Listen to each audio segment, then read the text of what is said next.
Terima kasih kepada seluruh personil Satgas Operasi Damai Kartens yang bekerja dengan hati, menghormati adat dan dekat dengan masyarakat, sehingga Papua tetap aman dan kondusif. Amalongo, Amole, Saipa. Perkenalkan, saya Theo Afasdanya sebagai tokoh akademisi pada Politeknik Amapari Timika. Menyatakan dukungan penuh kepada Satgas Operasi Damai Kartens 2026 dalam menjaga keamanan dan melindungi masyarakat Papua dengan pendekatan dialog yang humanis. Saya mendukung penegakan hukum yang tegas dan profesional terhadap kelompok yang ingin memecah persatuan demi keselamatan dan masa depan orang Papua. Dengan terjadinya beberapa peristiwa pada beberapa waktu yang lalu, sangat disayangkan. Saya menghimbau agar mungkin kita lebih peka dalam menghadapi situasi yang terjadi. Dengan ini saya mengajak masyarakat agar tidak mudah terprovokasi oleh isu yang belum jelas kebenarannya, serta selalu memeriksa setiap informasi yang diterima. Terima kasih kepada seluruh personil Satgas Operasi Damai Kartens yang bekerja dengan hati, menghormati adat dan dekat dengan masyarakat, sehingga Papua tetap aman dan kondusif. Harapan saya, Operasi Damai Kartens terus berjalan dengan baik, profesional, dan berintegrasi, karena keamanan Papua adalah tanggung jawab kita bersama. Mari kita baku jaga Papua agar tetap aman dan damai. Papua aman, Papua damai, Papua milik kita semua. Terima kasih.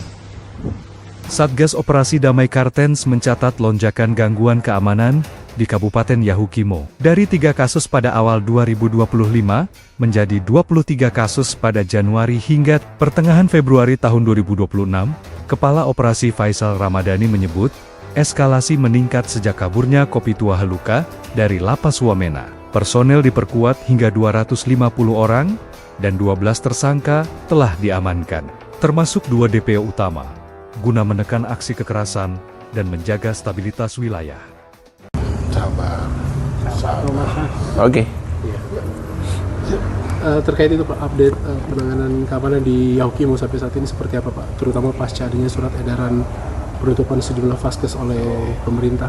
Dari sisi pengamanannya seperti apa Pak? Ya, kami sampaikan kepada rekan-rekan bahwa sesungguhnya sejak awal tahun 2026 ini memang kita melihat dari perkiraan intelijen bahwa kemungkinan akan ada peningkatan yang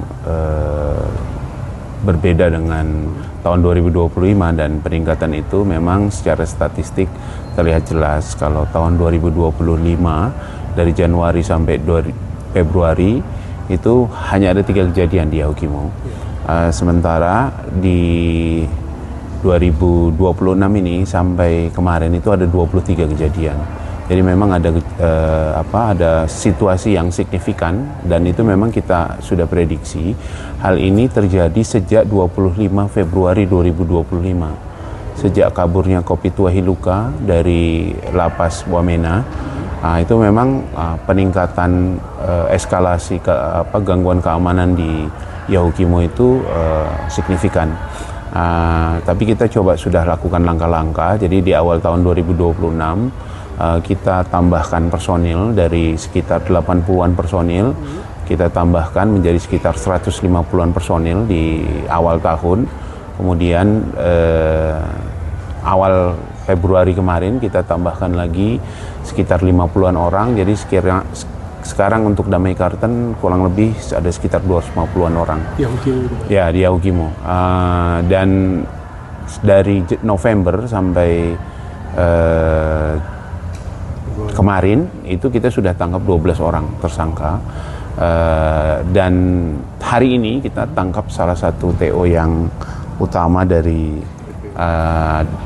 Yahukimo atas nama Khomi Luka, di mana dia ini terlibat dalam penembakan anggota kami tahun 2022, ya, meninggal dunia di Jalan Arah Lokpon. Kemudian pembakaran mobil Satbimas di Jalan Paradiso, ini tanggal 28 Januari 2025. Pembunuhan masyarakat Pendulang di sepanjang area di April 2025 yang 17 jenazah itu kita evakuasi. Nah, itu dia termasuk pelakunya. Kemudian penembakan terhadap anggota Kodim Serka Segar Mulyana 16 Juni 2025, dia juga bagian dari kejadian tersebut. Selain itu juga dia melakukan penganiayaan berat terhadap tukang sensor kayu, ya, Edi Sudirman dan saudara Udin meninggal dunia. Kemudian penganiayaan berat terhadap Ujang Supriyatna. Kemudian peristiwa pencurian pembakaran satu unit mobil merek Panther Silver di kilometer 2 Perumahan Pemda Lama. Satu lagi adalah pembunuhan terhadap Daniel Dati dan pengerusakan gedung sekolah. Dan terakhir adalah penembakan terhadap Suwono yang 12 Februari 2026.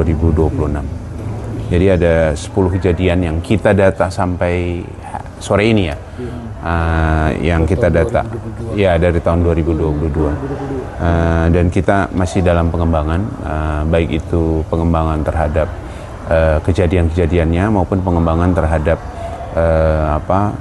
siapa saja yang dia melakukan kejadian tersebut. Jadi pada prinsipnya kita memang sudah lakukan upaya-upaya untuk pertama melakukan pencegahan adanya aksi, dan kedua lakukan pengejaran terhadap DPO yang sudah terdata oleh kita. Dan alhamdulillah hari ini ada 2, satu lagi itu atas nama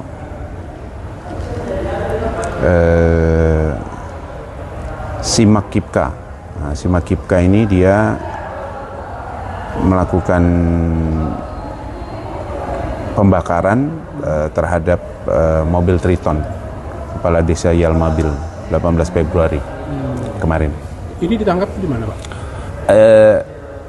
Di dekat DPRD, ya. Maksudnya mereka di Yahukimo semua? Ya, di Yahukimo semua. Posisinya. Dua lokasi yang berbeda. Ya, dua lokasi yang berbeda. Nanti detailnya nanti kita rilis yang lebih detail lagi. Jadi saat ini sudah diamankan di Polres Yahukimo? Ya, satu sudah dua-duanya sudah diamankan Polres Yahukimo. Ini kita coba lakukan pengembangan sekarang.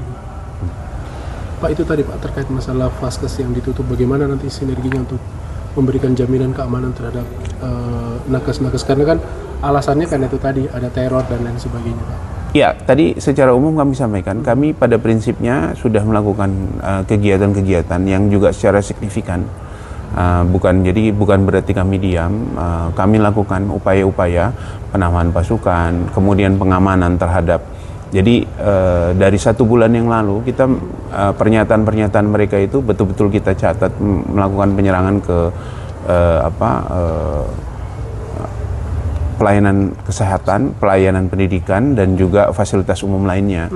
Sehingga kita lakukan, jadi rekan-rekan mungkin bisa datakan, ada beberapa kejadian yang gagal. Jadi mereka gagal melakukan pembakaran, gagal melakukan penyerangan, itu bisa kita gagalkan. Jadi dalam 2 minggu terakhir ini, sekurang-kurangnya ada 3 kejadian, itu kita gagalkan.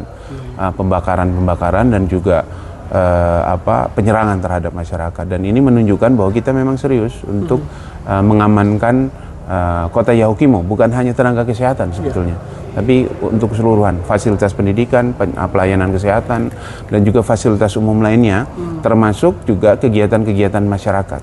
Jadi kita sungguh sangat serius terhadap hal tersebut.